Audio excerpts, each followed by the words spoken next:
The following production is part of the Play Some Video Games podcast network. Hey everybody, before we start this evening's show, we got to take a quick time out to thank you, the amazing listeners who, quite frankly, we wouldn't be here without you, but a special shout out to our Patreon producers, our Platinum Executive producers, Mr. Corey Hicks over at twitch.tv/chicks_18. I swear it's not what it sounds like at all. He just streams video games. It's okay, children. Mr. Mark Moody over at youtube.com/outoflives with his amazing movie reviews. Our gold executive producers, Mike BC and Panache Malloy. Our executive producers, Stephen Iafrate, JoeySplats, Caro Underwood, Dante Bellini Jr., Jared Gauthier, Dude427, Kevin Austin. Hey, that's me. Josh Borbone, Tammi Ryan, Robert Miller, Tim Aulph, Martini Jean, David Ray, and Jesse Armstrong. Thank you all so much. It really means the world to us. We put ourselves out on a limb here. We appreciate your little donations, and we in turn take them and reinvest it into this product to hopefully make it and our other Make Us Better partners better in the long run. So if you weren't aware, check out Sean Capri. He has rebooted, retuned, changed lanes on the Xbox Drive, and started that with our good buddy Luke Lore, the Insipid Ghost himself. Go check that out. I highly endorse it. But that's enough. It's time to start this evening's show.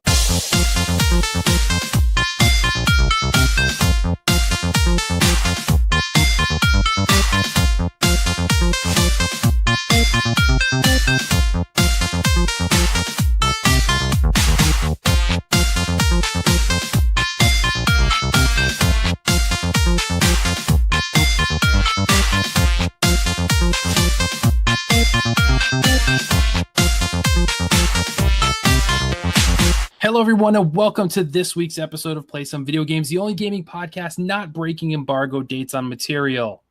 Looking at you, Forbes.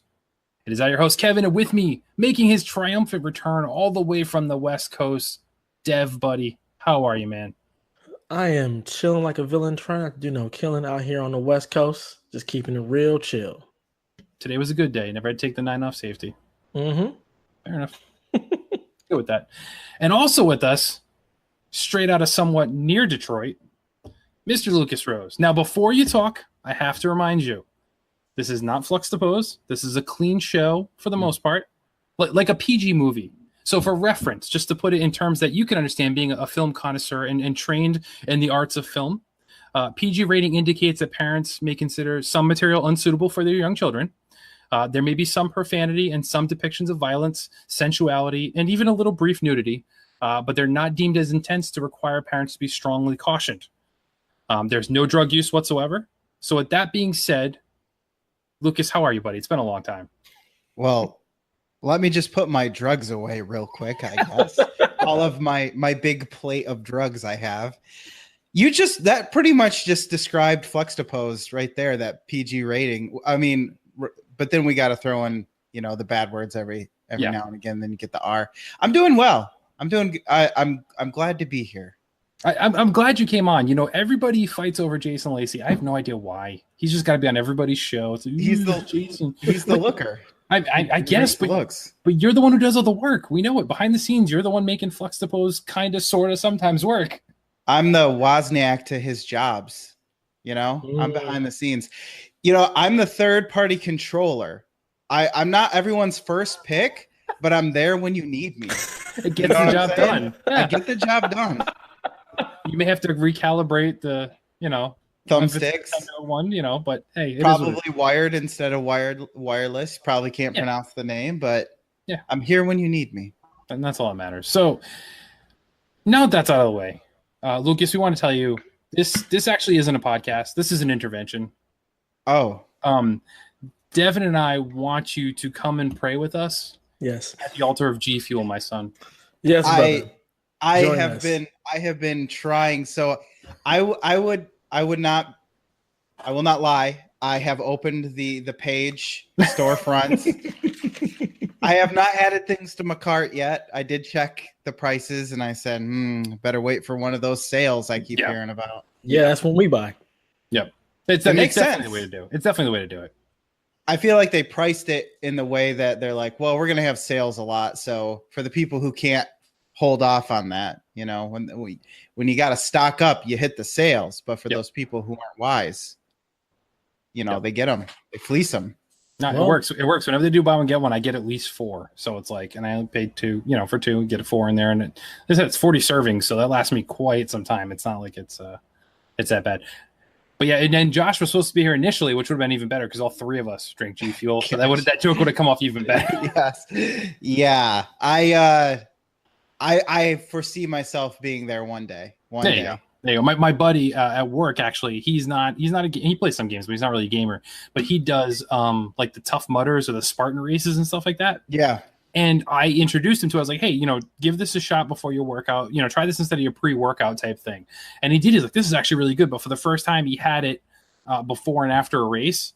And it was like the longest race he had run. He's like, I felt great. He's like, I want a sponsorship. I want them to sponsor me when I race from now on. Because it's sold on him, and he's like an athlete. But hey, Yeah. Man.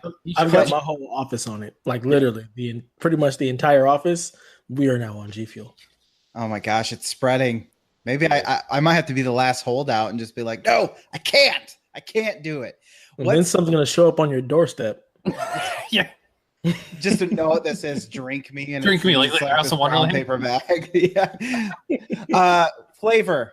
If you had to say one flavor that everyone has to try, both of you tell me. Are you a sweet guy or a tart guy though? Because that makes all the difference. Sweet. I'm gonna go with either Fazeberry or Swedish Fish. Then, if you like the sweet ones. Okay, I heard a lot of uproar about the Swedish Fish. There was a lot of questions, but I hear it's good. Okay. Yeah, we thought it was gonna be something weird, but it actually tastes just like Swedish Fish. Like they did an amazing job capturing the flavor of that candy. Wow. Yeah. Now, side note, Swedish Fish or Juju fruits? Because Swedish Fish. Yeah. Oh, come on, Juju fruits? No way. Yeah, nah, bro.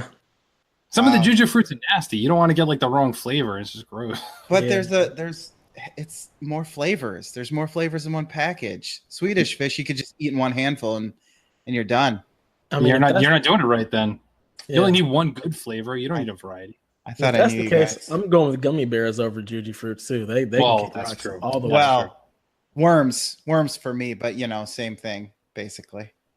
Depends Gummy depends on the worms, brand. not- Depends on the brand. Not actual worms. not just worms from the dirt. Fair enough. They are doing it's supposed to be out actually August some point. They're doing cotton candy next, so maybe that'll be good for you up your alley. But Ooh, yeah. I don't know. I've had cotton candy flavored other things, and If you like, that's kind of hit or miss. I'd also suggest the rainbow sherbet. It's really good.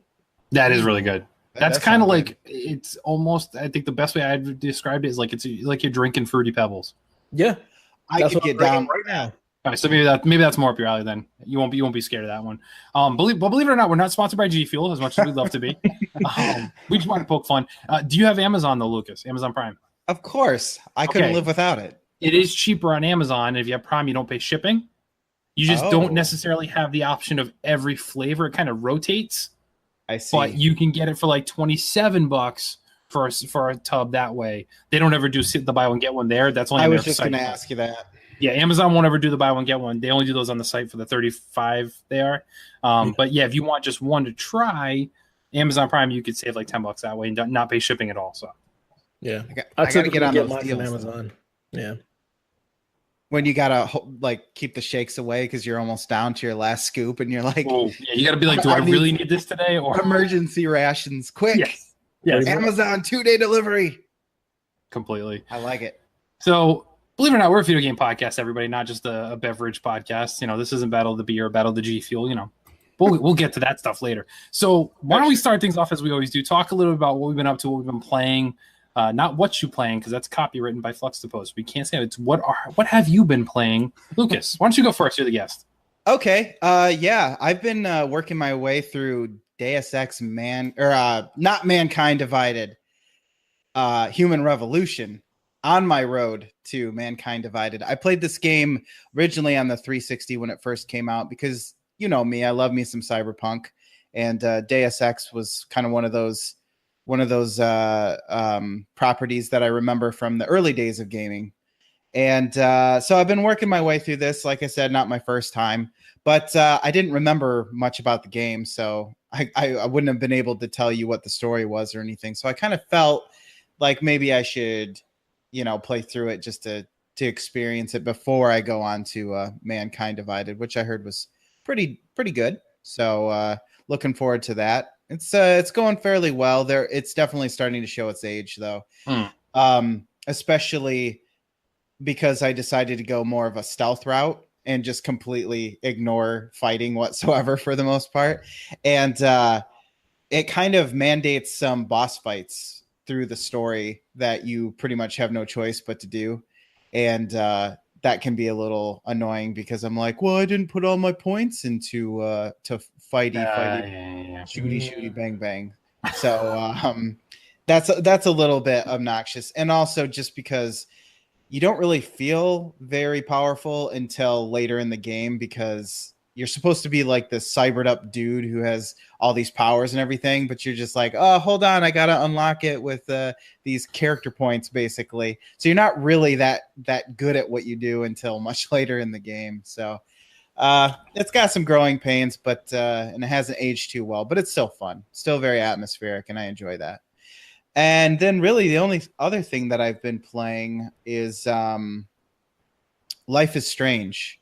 Oh, okay. Yeah, this one I've had on the back burner for forever, and I was playing through some Telltale games and kind of, I mean, if you're familiar with Telltale, I don't feel like I can play many of their, even though they're different stories like Game of Thrones and Borderlands or whatever, I still feel like it's pretty similar in the writing and just the way, I don't know, there's just something about those games that are very Telltale. Like They have that brand. So I was like, well, I kind of want a story game / very light adventuring where it's not a Telltale game. And I remember playing the first episode for free. And then I eventually bought the rest of the episodes. And just like a good drug deal, the first taste was free. Yeah, exactly. That's what it feels like. So I played through the first episode and it wasn't too interesting because I had already played it, but got to start fresh. So I got to episodes 2 and 3, and I got to say it's pulling me in with its interesting mix of supernatural or like superpowers and I guess high school drama, Yeah. And so it's good to play a story-driven game. Of course, I don't want to really talk too much about it just because if you're gives it playing, away, yeah. That's the only reason to play it. It's a story-driven game. If I tell you what the story is, you'd be like, I don't really need to play that now. I guess I'll just you don't play it for the sweet combat mechanics or anything like that. So exactly. So having a good old time with that, and that's pretty much it. Honestly, I need to finish Mario Rabbids Kingdom Battle thing. That's a great game. That's a great game. I'm on the last level. I just have to pick. I know once I pick it up, I just got through the mid boss. Very annoying fight, by the way. Yes, the mech suit. Yep. And got through that, and then I was like, okay, I can be done with this for like a week or two as I take a breather from that horrible, ridiculous battle. Yeah, no throwing your switch. Now that you're playing the very first Life is Strange, or well, the not first before the storm, not right. Okay. Again, working my way up to those, and there's a second one to be released here soon, I think. Yeah, right? There's Before the Storm is technically the prequel, which came out after the one you're playing now. And then now the sequel, Life is Strange 2, is coming out, I think, next month or the month. I don't know. Donnie has it already pre-ordered for us on Xbox. I don't know. Okay. I wasn't a big fan of the original one, but I may have to try it again. Like, I don't know. I played the first episode, and I was kind of like, man, it was too teenage angsty for me. But the first I appreciated what it did. The first episode did not draw me in the first or second time, really. But there was something more. I felt like that happened with me. I was playing Telltale's Game of Thrones. I went through 2 episodes of that game before I really even cared about what was going on. I don't know why. I think that's just kind of with the story-driven type games, and you don't know any of these characters. And honestly, the main character, I don't really like her, or at least I didn't like her that much at first. Kind of just blah, very blah. Yeah. But eventually, there's enough mystery about what's happening with the weird weather that they're having. Like they have snow and an eclipse and stuff like this, and that kind of stuff is what's driving me forward. That's So, fair. Now I don't know if they did it on PC or not, but you might be able to get it. They did at least on consoles before Life is Strange 2 came out. They came out with the Awesome Adventures of Captain Spirit. that's what which made is like me the want prequel. Yeah, that's what so made you me want to. Did you play it or? No. Okay, it supposedly has nothing to do with these stories.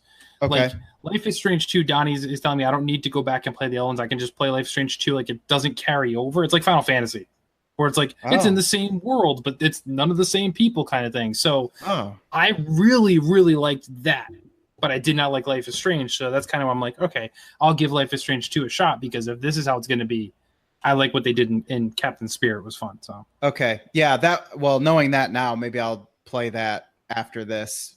With it being it has no ties to those other two games at all. Okay. So good to know then. Yeah, definitely that one's worth it. So definitely play that. Cool. Dev man, you playing anything besides Destiny 2, or is it still just Destiny 2 on that grind? I mean, I gotta tell you guys did not sell me on Life is Strange. Nah, that's not a dev game. Far away from that. Other than Destiny 2, I've been playing a little bit of Far Cry, but no, man, Destiny 2 is ramping up big time. Like we've got.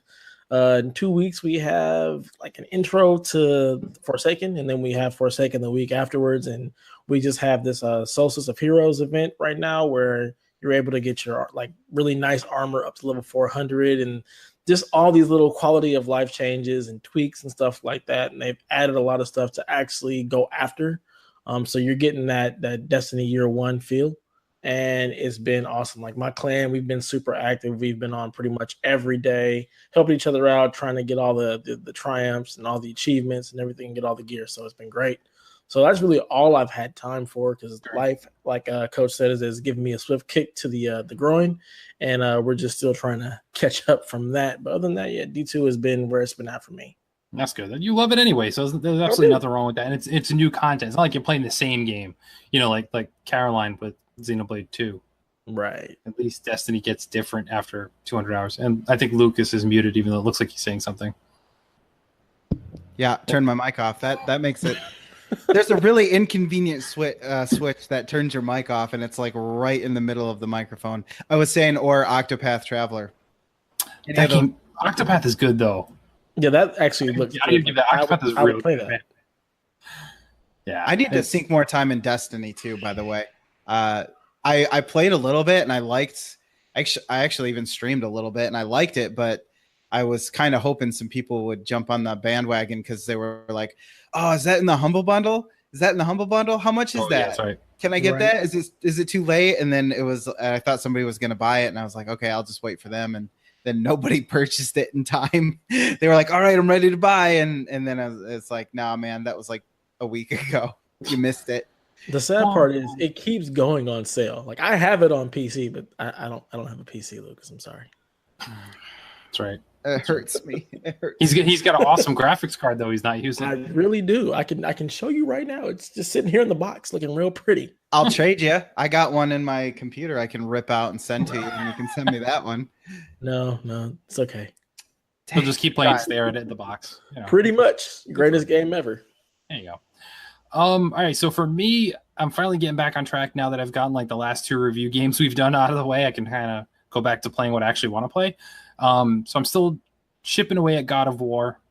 That game is so good. It is so good. Just the combat is just the satisfaction you get from swinging that axe and everything like that is just so good. And the story is intriguing enough to keep me hooked in. So I'm slowly doing little bit by little bit there because a certain game hit Game Pass.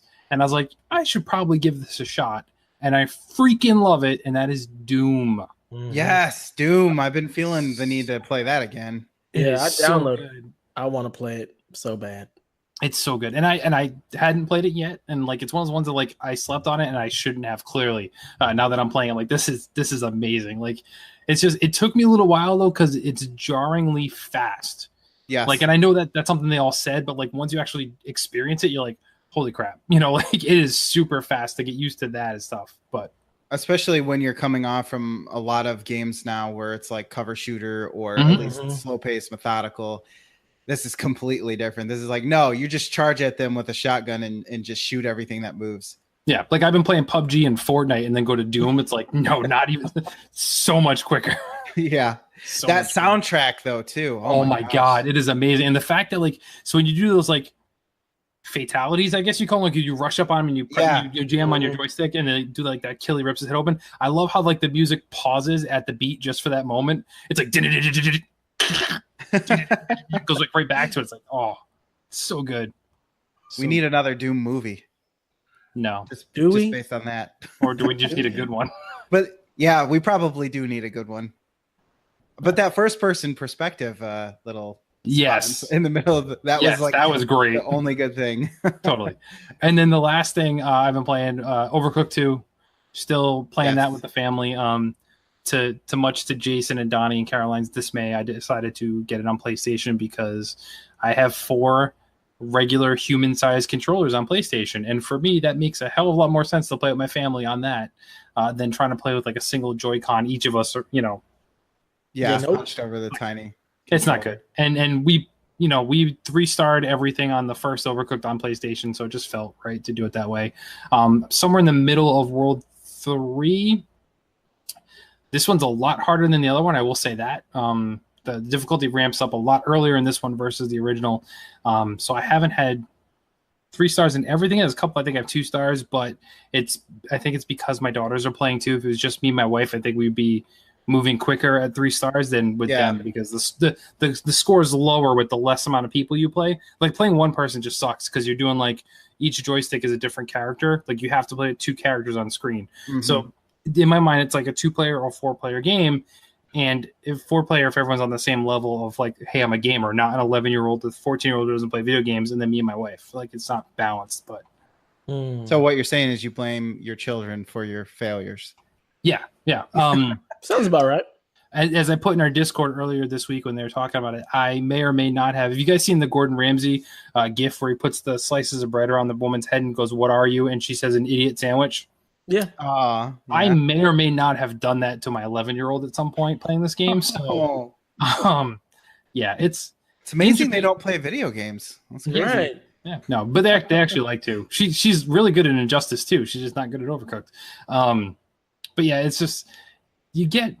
I mean, Lucas, you streamed it, so I mean, you know how it is. Like people just start yelling. It's like, no, you got to do this. You got to do that. You got just. And if everybody's that person that doesn't want to take charge, it just gets to be trouble. If everybody starts just doing their own thing, it doesn't work. So a lot of times it's like, what are you doing? Put that down. I'm doing this. Or no, you stay and clean the dishes. Like it's just these things here. You just start nipping at each other. Hell's Kitchen. Yeah.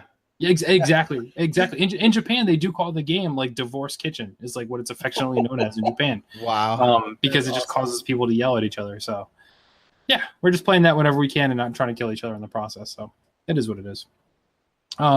But that's it for us, I think, for what we've been playing there. So you've heard enough from us. It's time to get into what you guys have to say to us. So we're going to go ahead and check the messages. Message for you, son. First one this week comes in from our buddy Caro. Caro wants to know, what's your all-time favorite limited edition console, even if you never ordered it or owned it, which is the appropriate word there. Does such a thing exist? Oh, God, yeah. I mean, not if you play on PC. Yeah, I know, right? That's every console. It's limited edition. I'm trying to think about for me, like what is. I will say I love that Spider-Man one, PS4 Pro. That's coming up like that. I love that. I don't care what people say. I'm with you on that one. That one is awesome. Yeah, so I mean, something like that would be great. I mean, they've done a bunch of Call of Duty. They've done a bunch of Star Wars ones. I don't think. Yeah, I was gonna say I liked the Star Wars Xbox. The one that made the R2D2 noises and stuff. Or yeah, but but it came with a gold controller and it's like shiny, and I kind of feel like that would get. I would rather have like a textured gold controller, not a smooth gold controller. I can just imagine that feeling kind of cheap. Yes, yeah, totally. It absolutely did, and it would chip too. It was terrible. We had a demo. It was. Oh yeah. Ugh. Yeah, that's true. That's not a good look. Chipped fake gold. Just trying to think. Did they ever? We didn't get like the limited edition consoles and stuff like that until like what the PS3 360 era. Like I can't remember anything. I don't remember anything prior to that. Yeah. You know, I remember but it was like a Pikachu N64 or something like that. But other than that, there was I those, can't think of anything outside of Nintendo based before. There's clear Xbox, like the crystal green. I'm seeing it like the oh, that's original right. Xbox. Yeah, because that was the That's pretty 90s, and that's cool. what we did back then, is make everything translucent. Clear. Yeah. And Speaking neon of color. translucent, the new the 50 million or 500 million whatever PS4, that thing looks dope. The blue translucent with the blue gold one. Yeah. Oh, that looks sexy. That's a pretty hot looking one. The other ones I like too is the 3DS XLs, the one they did to look like the NES, and the one that looks like the SNES. Yeah, those are cool. Those are kind of cool too. But yeah, I think that Spider-Man or the PlayStation 4 one that you mentioned there too, the celebratory one is like those I think are my favorite ones that I've seen. Yeah, I would probably have to go with those as well, and then also throw in the 25th anniversary PS4 that looks like the PS1, has the same color. Like that one was dope too. That was cool too. And Lucas is just flipping through Google right now. I'm just looking through. Well, it's hard to tell if they're actually limited edition or if somebody just skinned them. Customs, yeah. That's true. So that's all right. So our other question comes from one of our platinum executive producers, Mr. Moody. With Bethesda blocking a sale of a used game, do we think sooner rather than later everything will go digital? Especially Bethesda, they're going to make that move first, bringing a closer end to used games. So I will preface here the statement, the press release that came out, the headline, shocker here, was a little misleading at first. So Bethesda wasn't blocking the sale of a used game per se. What Bethesda was saying was that this person basically was reselling their pre-owned copy of, I think it was like The Evil Within 2, which he bought but never unwrapped, and claiming it was new. However, Bethesda was making the statement that like, hey, any warranty or guarantee you had is voided once you resell it if you've already purchased it. It's only considered new if it comes from a authorized seller, aka somebody that purchased it from Bethesda, not somebody who bought it from somebody else. Okay. So they kind of gave them like a cease and desist, like, hey, you can't sell our stuff and claim it's new anymore. They have to go buy something there too. So it's kind of a weird thing where Bethesda kind of attacked this person for really no reason. It's not like this person's like a massive multi-seller. Like, I'm selling 100 copies of this game, and it's one guy. So it was a little weird that they did it, but they seem to be in the headlines a lot lately, Bethesda, for other reasons that have been covered on other shows there too. So I do think we are slowly still transitioning to that point where pre-owned games, used games are going to kind of start trickling away to an end. I think everyone sees through the fact that like GameStop pays virtually nothing for them, but yet charges you near full price for it at that point. It's like kind of crazy to do that anymore. Just buy it digital and you have it. You don't need to worry about the disc scratching or anything like that there too. So Bethesda might be making a move in that. I'm not necessarily sure that this is them planting their flagpole saying like, hey, we're not going to allow this anymore. We're going to move to digital. But it just seems like a weird fight for them to pick for what appeared to be no reason at all. Yeah, how'd they even find that one guy that just seems so no random? idea. Like, how do you find this one dude who's like pushing this off as new? Like, really? Like, y'all have just like internet assassins looking for people to sell your stuff right now? Like, it's nonsense. It's really weird. Well, my question is, when's the last time anyone used a warranty on a game? Like, right.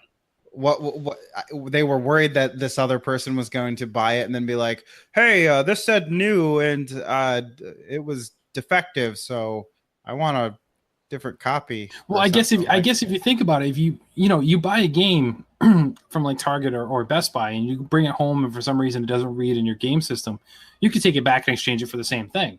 True. In this case, you would not be able to do that. You purchased it from this person. Right. And you can't exchange it for the same thing. I mean, they may or may not give you your money back, but then you can't even go back to the company and say like, hey, I have this defective disc. I'm like, all right, well, let me see your original purchase receipt. Oh, hey, you didn't buy this from somebody who was actually authorized to sell this to you, so we're not going to cover you. Whereas Best Buy, maybe for some reason or another, they won't accept your return. You could always go back with that receipt saying, like, hey, I just bought Wolfenstein, and here's my receipt, but Best Buy won't give me a refund for whatever reason. They'll still honor that under that warranty. Now, I don't think that's very common. But, I mean, it could be a move like that. And when you think about it, not that this person was doing that, shrink wrap machines are kind of everywhere now. You could buy the stuff for that at Michael's. Somebody could be selling, empty cases, shrink wrap, and I'm saying it's new, send them off to somebody and it's empty.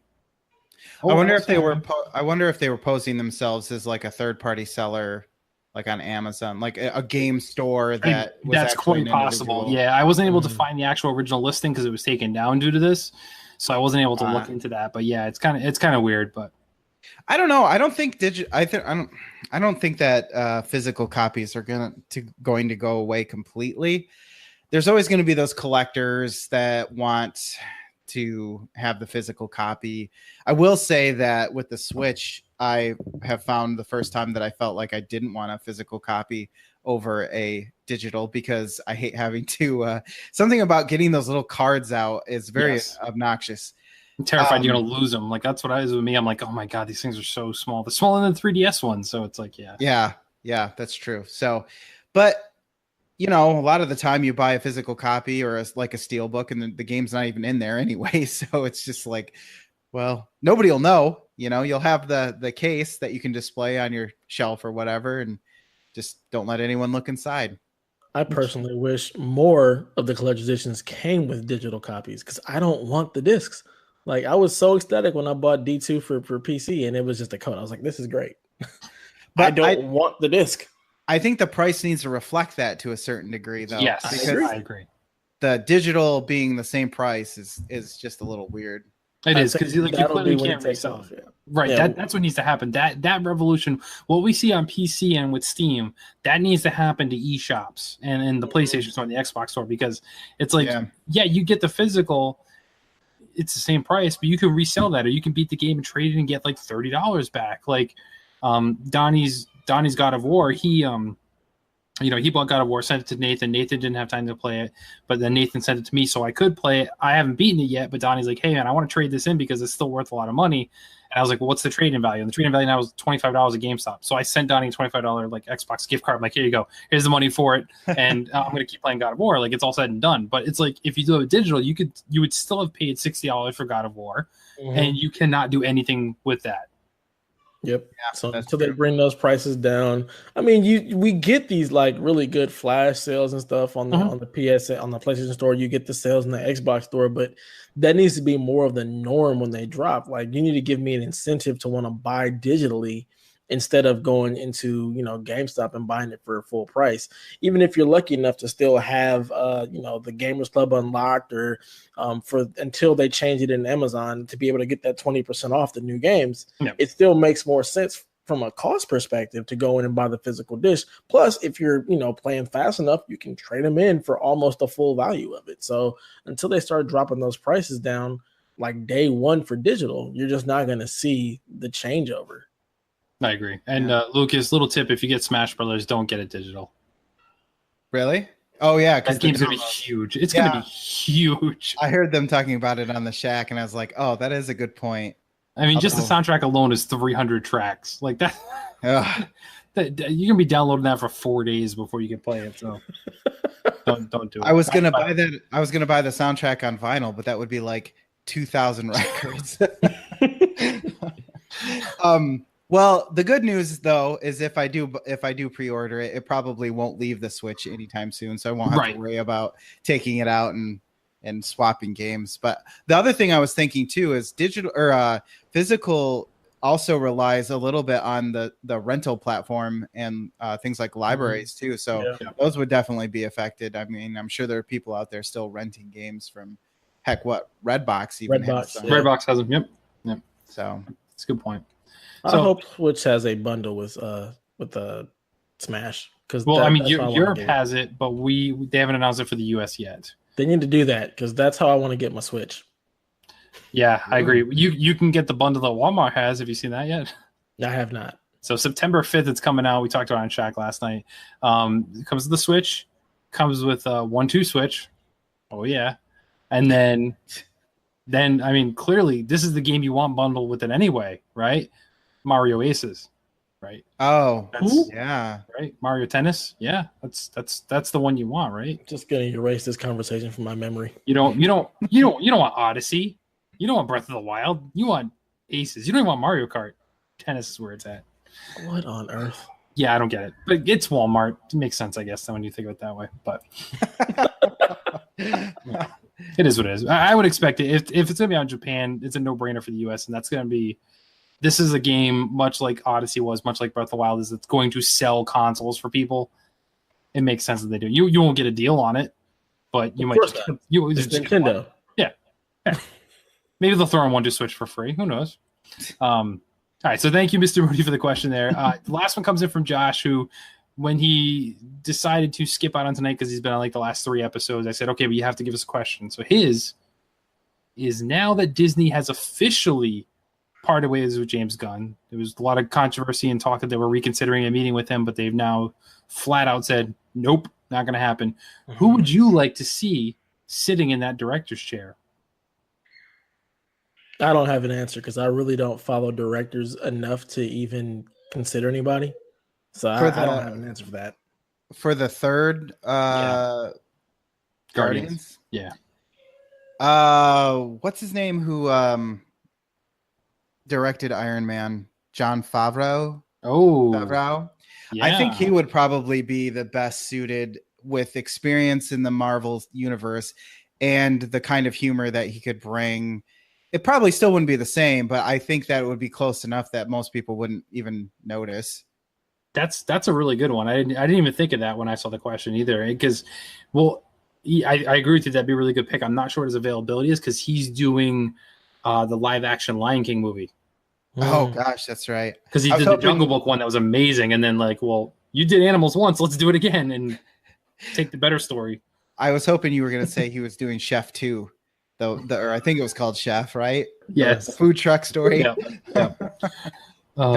Maybe next year. Yeah.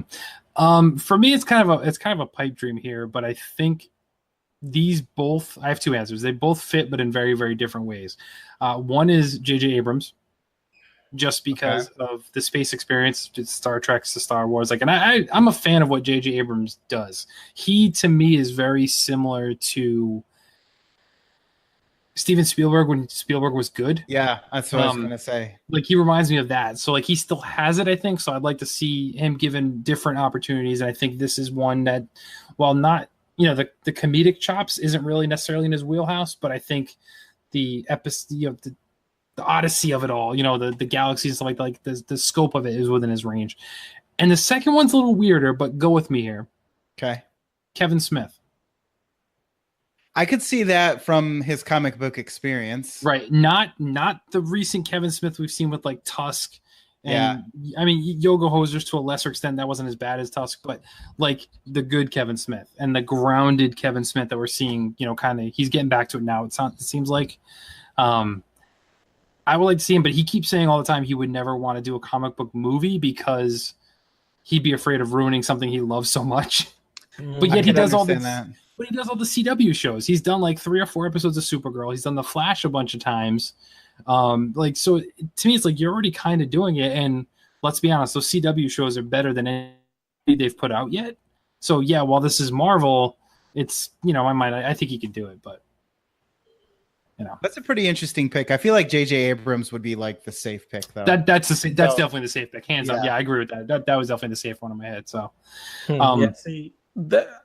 I feel like J.J. Abrams could do the space thing, but I feel like the space thing isn't what Guardians is to me. It's just the comedic, like that cast and the way they interact. Like that to me is what Guardians is. Like I feel like J.J. Abrams could definitely capture the element of them being out in space. But what I love about Guardians is just the interaction, the comedic, just timing of all the characters together. Although, if you've seen the end of Infinity War, I don't really know what Guardians is going to look like. So yeah, and they're still using J.J. Abrams' script. That has kind of been confirmed. So whatever vision he had is still there. But J.J. even said himself that after Guardians 3, if there was going to be anything continuing with Guardians, it wouldn't be the same lineup. So take that for what it's worth. But yeah, I get what you're saying there with the comedic thing. And you're right. The chemistry of that cast is really what makes that so great. I guess just in my head is and I've said this to other people. I had this, not argument, but I've kind of said this before and gotten a lot of looks. But for me, it just hasn't been the same. I see Guardians as more of this generation, not necessarily us because we're a little older, except for Lucas. He's like 16 or 17. What? That Guardians is almost this generation's Star Wars. Yeah, and that's because of the galaxy, because of the cast, because of the episodic things to me. Because the Star Wars that are out now, well, I don't have a major problem with them overall. They just don't have that appeal as the original trilogy did. So in my mind, I'm like, Guardians is really what this generation is going to, I think, remember years from now and be like, that was really cool. So if they ever did like a Guardians 4 10 years from now, that might get people excited again. But that's just me. Makes sense. I feel you on that. Yeah. So thank you everyone for sending in those questions. You can always tweet at us at PSVG or hit up the Discord and let us know there. We'll always post a day or two before the show and gather your thoughts and questions there. But thank you all. So now it's time to move on and check out the news of the week. This week in Play Some Video Game News.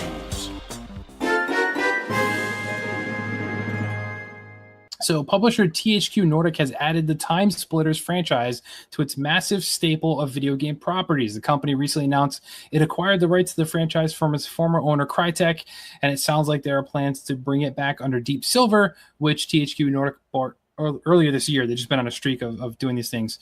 The CEO of THQ Nordic said they're hugely excited to have acquired Time Splitters. The original games gave fans a massive content offer and provided a pure and genuinely fun arcade shooter experience. Many fans are excited to see that come back if possible, and there's a bunch of people in that staff for THQ who are passionate about the game and want to create a product that will thrill today's gaming audience using Time Splitters. So I was a big Time Splitters fan. I had a lot of fun with that series when it was out there too. So this is pretty exciting news. When it first came out, they just kept referring to it as Koch Media, and I didn't realize that was THQ Nordic. So I was kind of like, well, who cares? That's not a big deal. But I was like, oh, THQ, they're known for doing mediocre but kind of good games. Like that's kind of what it is. Like they're not Ubisoft, they're not Bethesda, but they do decent stuff. So they are now the AA series. Exactly, AA gap. Exactly. So I'm excited for this. I'll be interested to see what they come of it. Lucas, were you a Time Splitters guy? You excited about this news? It's funny. I played the second one, I think, on Xbox, having no clue. It was just something that looked interesting, and I actually do remember having a good time with it. But I always felt like it was more of a PlayStation thing. So I played that one, and then that was it. But I would totally be interested in playing like a reboot, maybe like same thing, but reboot it somehow, or even, God forbid, an HD remaster or something to get caught up. And I mean, I'm no stranger to playing old games, so that wouldn't bother me at all. Because it had that tone, didn't it? Like it was kind of goofy a little bit, kind of making fun of itself, but also still staying somewhat interesting and not just totally blowing the whole thing off. But I'd be interested in that for sure. Dev, your thoughts? Are you being a PlayStation guy like Lucas is right? I think Time Splitters was known better there. Were you a fan? I will definitely be following this story and probably playing this for sure. Time Splitters is one of those games that was just a lot of fun, a lot of fond memories of that time period with that game, and I'm excited. I mean, I think THQ Nordic, they're like, that's a perfect fit for it. Like I said, they fill that AA space, and everything that they do, even though it's not like the greatest AAA, like they're fun games. They create games that are fun. So I think this is a great pick for them to actually bring back Time Splitters. I mean, people have been asking for a new Time Splitters game since the PS3 era. Like they've been asking for it. So I think this is great. So I'm excited. Cool. So the next news topics we have, I'm going to kind of do back to back because they're similar. Because for some reason with this year's releases, these two cannot get out of their way, and we got some Call of Duty Black Ops 4 news and some Battlefield 5 news. So Call of Duty Black Ops 4 take on Battle Royale multiplayer modes Blackout will be available for the first time starting September 10th during a limited beta. Activision Treyarch confirmed the other day. PlayStation 4 owners will get the first crack at Blackout beta once again because their deal they have with PlayStation. Not clear whether or not Xbox One or Windows PC players will be able to jump into it, but the first multiplayer beta was on PS4 a week ahead of the other platforms there too. So they teased a little bit more about Blackout, noting players will be able to play solo, duo, or squad of 4 players, just like Fortnite, just like PUBG. Noting it's not clear how many total players the Blackout mode will support, whether or not it'll be like the 100 players, it's going to be something less, or maybe even more. Who knows? And then Battlefield 5's latest trailer that came out of GameCon got a view about just about everything from tanks climbing over the rubble of bombed out cities so you can fully destruct the environments again, to aerial combat that was showing off a little bit of E3, the different locations in multiplayer. But they gave a look at their upcoming Battle Royale mode 2 as well, noting that, like, hey, don't forget us, we're still doing it too. Keeping in mind that Battlefield 5 has a single-player story campaign, has multiplayer modes. All DLC is supposed to be free for Battlefield 5, whereas Call of Duty's charging you for the DLC. They have no single player, and it's multiplayer only, so this war continues. But every time Call of Duty seems to put out any little bit of news, Battlefield's right there saying, like, oh, hey, by the way, we're doing it better. Here you go. Here you go. So I have Battlefield 5 pre-ordered already. Donnie and I will be playing that on Xbox One because my brother-in-law is a huge Battlefield fan, so he wanted me to play with him. So we went ahead and did that. So I'm excited, I think, more for Battlefield 5. I did play the Call of Duty beta, this the multiplayer beta, not the Battle Royale beta, a little bit, and it was okay. It just felt like more Call of Duty, which for those people, that's a fine thing. But for me, I was looking for something a little different. Didn't quite get it there. So I'm on Team Battlefield for this one here. Dev, your thoughts? Call of Duty can go away forever. As far as I'm concerned. There's nothing about Call of Duty that has excited me since Modern Warfare 3. So that's going to be an easy pass for me.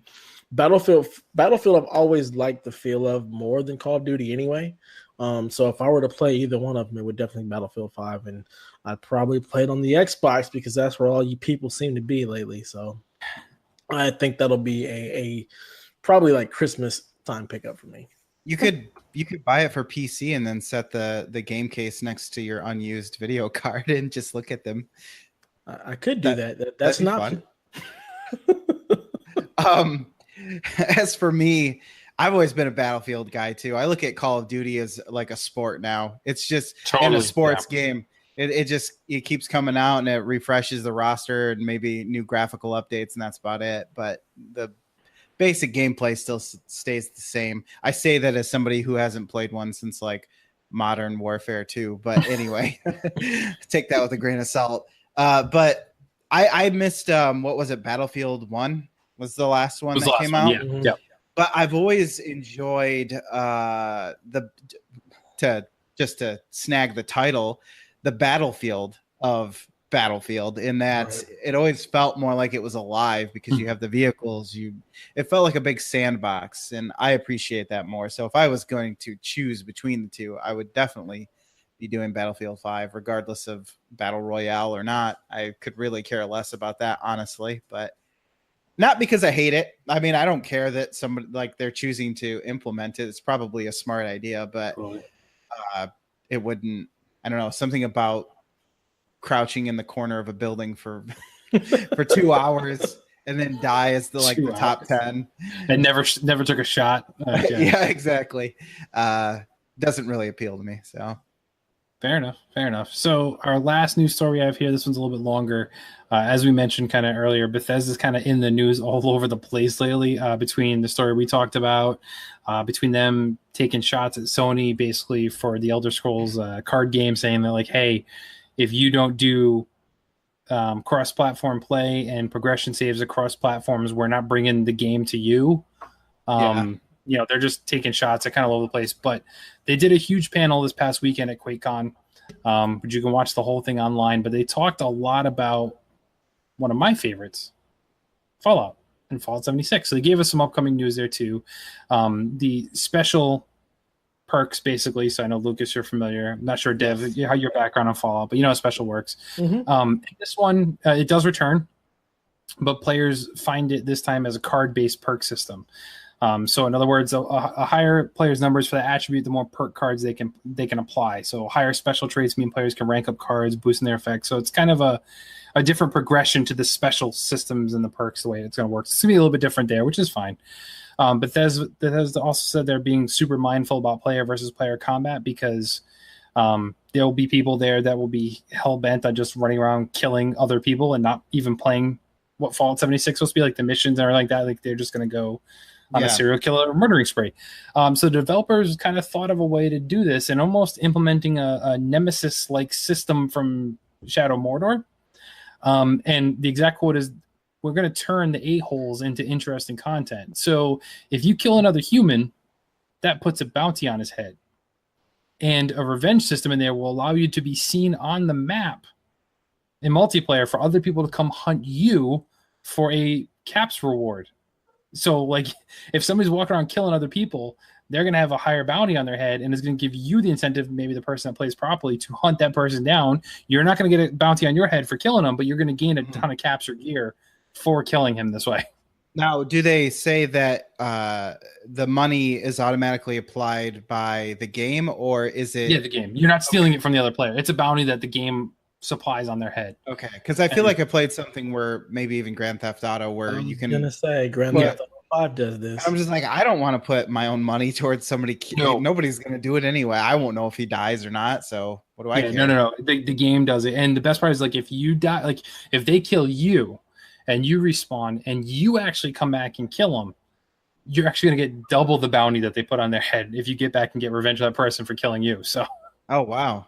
Yeah, so it just kind of adds a just interesting dynamic that might, those things, there's still gonna be the jerks out there that's gonna kill people, and I think every player at some point is gonna be like, let me kill this dude and see what happens.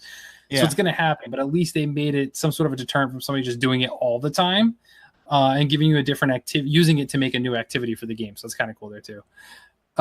There'll be numerous customization options during the character creation process. Even Fallout 4 had a ton of ways you can customize your character. But appearances this time can be changed at any time. So you're not locked into that character at the beginning of the story. You can kind of tweak your player as you go along the game if you want.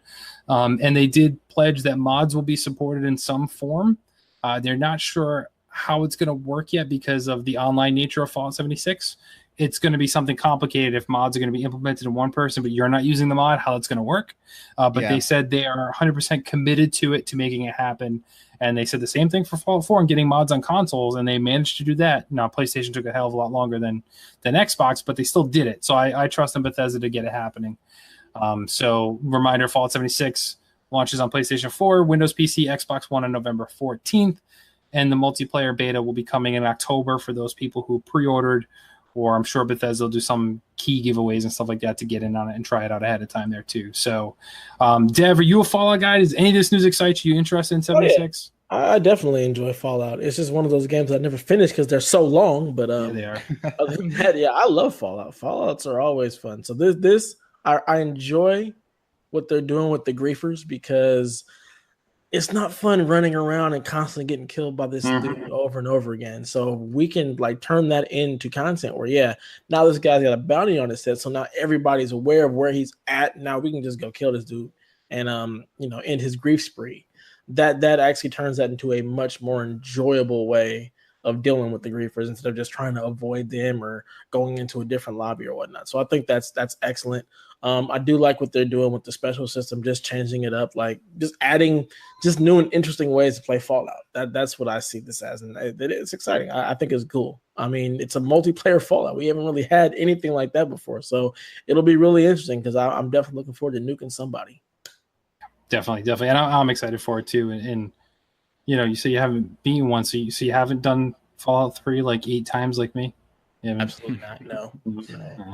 No. Okay, that's just me. So Lucas, having played through 3 somewhat recently, and then New Vegas again, and you're doing some DLC, or you just did some DLC. I did most of the DLC. Yeah. So are you excited for this one? Are you on board? I'm cautious about this one, man. I'm a little worried. You can, I guess to put it plainly, my worry is that it's Fallout skinned Rust or something like that, where you just base building and collecting resources, and that just sounds awful to me. But if it is more like Fallout, at least like Fallout 4, I could even be fine with. I would be willing to give it a try. Like I said, I would be willing to try, participate in betas and anything like that. But I guess my question is, if I get a suit of power armor and then I die, what happens to my stuff? Is that how fun is it going to be to become, if you lose everything? And then you just lose everything to some griefer? Because I'm not really good at that type of thing where you can just attack anyone on sight if you feel like it. I'm usually the one who's getting killed, so I'm cautiously optimistic, I guess. I hope it's good. Yeah. I just don't know, what the game system is. Is it MMORPG-esque where the draw is to level up and stuff like that, or is it like Rust where you build a community and you like that's kind of like the best thing to do is have a bunch of people building up a town or something, because I know you can do that. Yeah. And typically I don't fit into those very well given my availability these days. So it's kind of tough. Like it's kind of a hard sell for me, even though I do like Fallout and I do like some of the new things that they're bringing. Especially, you forgot in your little news article to talk about the selfie system and the new camera filters that they announced. Very important stuff. Oh yeah, that's huge. I'm with you a little bit. So I agree it's a hard sell for a lot of people.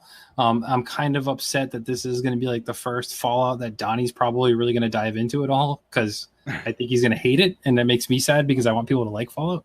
Oh, he's going to hate it for sure. Right. Donnie, just don't go play 4 or 3, please. He won't sink in the time for that though. It'll be too slow paced for him. Like that's the thing. Like I kind of know what, and we talked about this on chat last night too. It was like he kind of knows that I know what he'd be into for the most part in games. So like I kind of know like, nah, don't play this or just skip this one. So unfortunately, I want him to try it, and maybe the multiplayer thing is what hooks him in a little bit to play with somebody else. But yeah, I'm with you, Lucas. Like it's the settlement building and stuff like that in Fallout 4. That's my least favorite part. And luckily, it wasn't that mandatory for you to do that. So if this turns into something like you kind of have to do, that's going to kind of turn me off. They have said that they're still going to have like essentially a single player campaign. Like there's still going to be missions and stuff, just like the other Fallout games. It's just that there's other people in this world too that may or may not interact with you at all. So it's kind of like, but there aren't any NPCs though, right? No, see, I heard that there were, but it's not going to be like every town is necessarily going to have like tons of them.